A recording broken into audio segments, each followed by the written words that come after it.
రాకాలోకంకి స్వాగతం. జై హింద్ మిత్రులారా. ప్రస్తుతం ఉన్నటువంటి రాజకీయాల్లో నరేంద్ర మోదీని మించినటువంటి చాణక్య నీతిని అవలంబించే మరొక రాజకీయ నాయకుడు లేడు.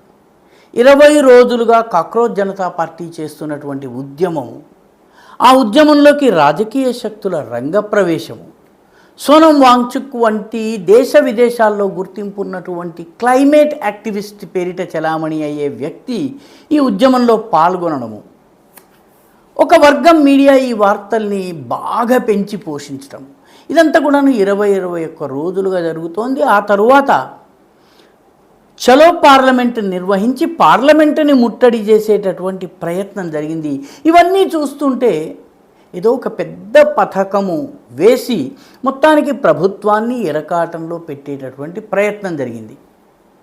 వీటన్నిటికీ ప్రధానమంత్రి నరేంద్ర మోదీ ఒక సెల్ఫీ వీడియో ద్వారా చెక్ పెట్టారు. మామూలుగానైతే ప్రధానమంత్రి కెమెరాల్ని అడ్జస్ట్ చేసుకుని హాయిగా కుర్చీలో కూర్చుని టెలిప్రాంప్టర్లో ఉన్నది చదువుతూ వీడియోలు చేస్తారు. అలాంటి వీడియోలు రిలీజ్ చేస్తారు. ఆయన జాతిని ఉద్దేశించి చేసినటువంటి ప్రసంగాలన్నీ కూడా ఆ కోవకు చెందినవి. కానీ ఈసారి ఆయన ఈ నీట్ విషయంలో జరుగుతున్నటువంటి అంశం పైన మాట్లాడేందుకు ఆయన సెల్ఫీ వీడియోని ఉపయోగించారు. మామూలుగా మిత్రో అనేటటువంటి ప్రధానమంత్రి ఫ్రెండ్స్ అన్నటువంటి సంబోధనతో మొదలుపెట్టారు.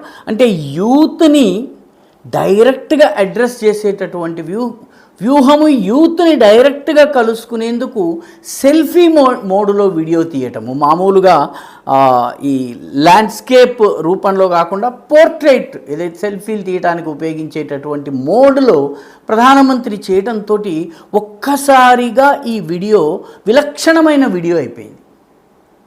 మామూలుగా చూసేదానికన్నా కూడాను ఎక్కువ మంది చూశారు. చూసిన వాళ్ళలో యువకులు అత్యధికంగా ఉన్నారు. ప్రధానమంత్రి ఇందులో 3 ముందరికాళ్లకు బంధాలు వేశారు. ఒకటి, నీట్ ఎగ్జామ్ల లీకేజ్ వంటివి దురదృష్టకరం అంటూ మొత్తం నీటికి సంబంధించినటువంటి విభాగపు ప్రక్షాళనని ఆయన ప్రకటించారు. పలువురు ఆఫీసర్లని, ఉద్యోగుల్ని అక్కడి నుంచి ట్రాన్స్ఫర్ చేయటము, వాళ్ళ మీద చర్యలు తీసుకోవడము, దాదాపు 40 మంది మీద చర్యలు తీసుకుంటున్నట్టుగా ఆయన ప్రకటించారు. పార్లమెంట్లో నీట్ ఇష్యూ చర్చకి రావడానికి ముందు ఈ రకంగా చేయటం వల్ల విపక్షాలకి పార్లమెంట్ లోపల ఆయుధం లేకుండా పోయింది. బయట ఉద్యమం చేస్తున్నటువంటి బొద్దింకలకి నీటికి సంబంధించి పోరాడేందుకు ప్రధానమైనటువంటి ఇష్యూ తొలగిపోయింది. ఈ రకంగా ఆయన ఒక్క దెబ్బతో 2 పిట్టల్ని కొట్టారు. అంతేకాకుండా ఇదే సమయంలో మంత్రి అయినటువంటి జేపీ నడ్డా, ఆయన నీట్ పరీక్షకు సంబంధించి ప్రభారీ మంత్రి కాబట్టి ఆయన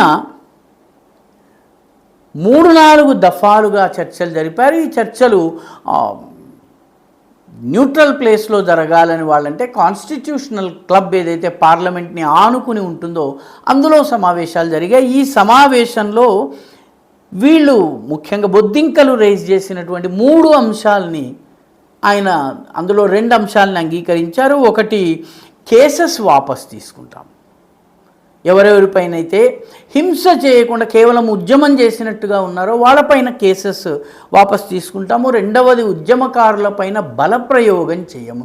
ఈ 2 విషయాలను అంగీకరించారు. దీంతో పాటు ఈ నీట్ పరీక్షలో లీకేజీ తరువాత చనిపోయినటువంటి విద్యార్థులు ఎవరైతే ఉన్నారో వాళ్ళకి ₹1 కోటి ఆర్థిక సహాయం చేయాలి అని చెప్పి ఈ బొద్దింకలు కోరాయి. బొద్దింకల కోరికను పరిశీలిస్తామని ప్రభుత్వ ప్రక్రియను అనుసరించి దర్యాప్తు చేసి పూర్తి వివరాలు తీసుకుని వాళ్ళకి సహకారం చేస్తామని చెప్పి కూడా ప్రధానమంత్రి ప్రకటించడం జరిగింది. ఆ రకంగా కొంత పట్టు విడుపు ప్రదర్శించడం జరిగింది.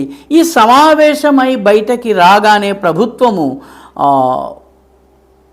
ఈ దాదాపు 215 మంది ఎవరినైతే పోలీసుల బాడీకి అతికించినటువంటి బాడీ క్యాంప్స్ ఉంటాయో ఆ క్యాంప్స్లో రాళ్ళు విసరడము, దౌర్జన్యానికి పాల్పడము, పోలీసుల్ని కొట్టడము వంటి పనులు చేసినటువంటి 2015 మంది మీద కేసు పెట్టి వాళ్ళని రౌండప్ చేశారు.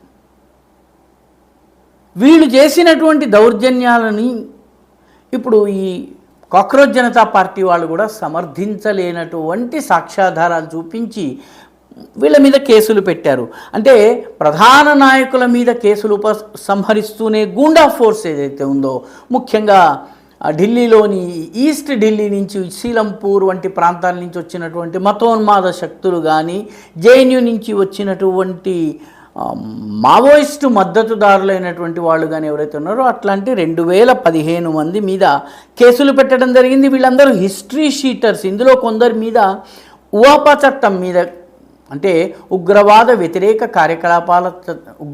కార్యకలాపాల వ్యతిరేక చట్టం కింద ఇప్పటికే కేసులున్న విషయాన్ని ప్రభుత్వం ప్రకటించింది.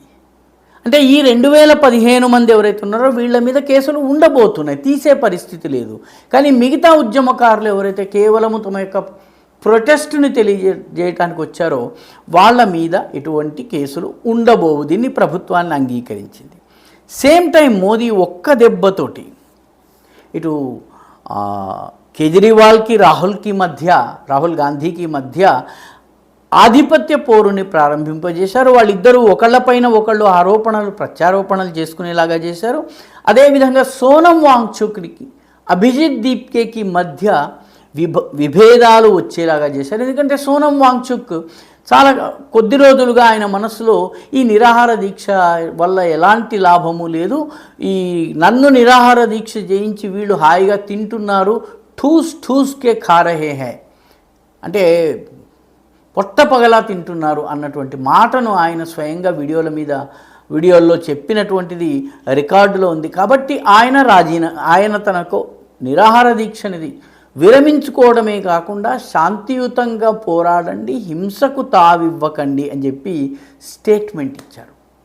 దీంతో ఇటు అభిజిత్ దీప్కేకి సోనం వాంగ్చుక్కి మధ్య విభేదాలు ప్రారంభమయ్యాయి. అదేవిధంగా దీప్కేకి ప్రస్తుతం ప్రభుత్వంతో చర్చలు జరుపుతున్నటువంటి అశుతోష్ రాకా కావచ్చు, మిగతా వాళ్ళు ఎవరైతే ఉన్నారో వాళ్ళకి మధ్య కూడాను విభేదాలు వచ్చేలాగా ఒక్క చర్యతోటి నరేంద్ర మోదీ వీళ్ళు కలహించుకునేటటువంటి స్థితిని తీసుకొచ్చారు. అంటే ఈ ఒక్క సెల్ఫీ వీడియో వల్ల ఇవన్నీ మార్పులు జరిగినాయి. ప్రభుత్వం ఇప్పుడు దర్యాప్తు చేస్తోంది.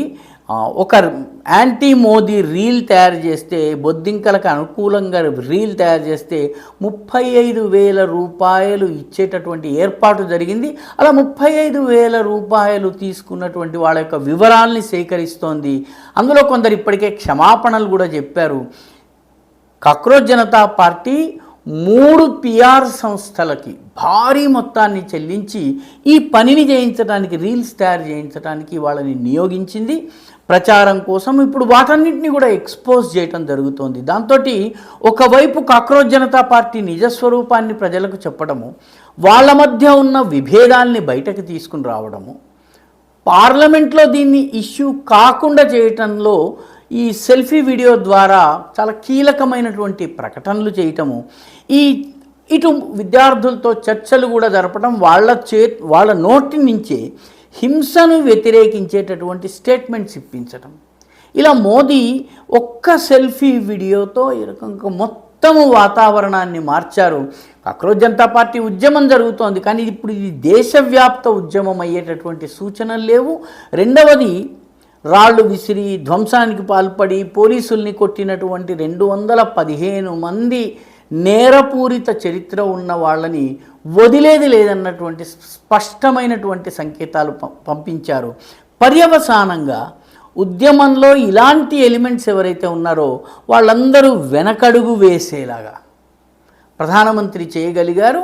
ఒక్క 3 నిమిషాల వీడియోతోటి ఇవన్నీ సాధించడం జరిగింది. ఆ రకంగా చూసినట్టయితే ఈ ఉద్యమాన్ని బలహీనపరిచేందుకు ఒక్క మాస్టర్ స్ట్రోక్ వేసినట్టుగా కనిపిస్తోంది. ఈ వీడియో మీకు నచ్చినట్టయితే లైక్ చేయండి, షేర్ చేయండి, ఈ ఛానల్కి సబ్స్క్రైబ్ చేయండి. మీ అభిప్రాయాన్ని కమెంట్ల రూపంలో తప్పనిసరిగా పంపించండి.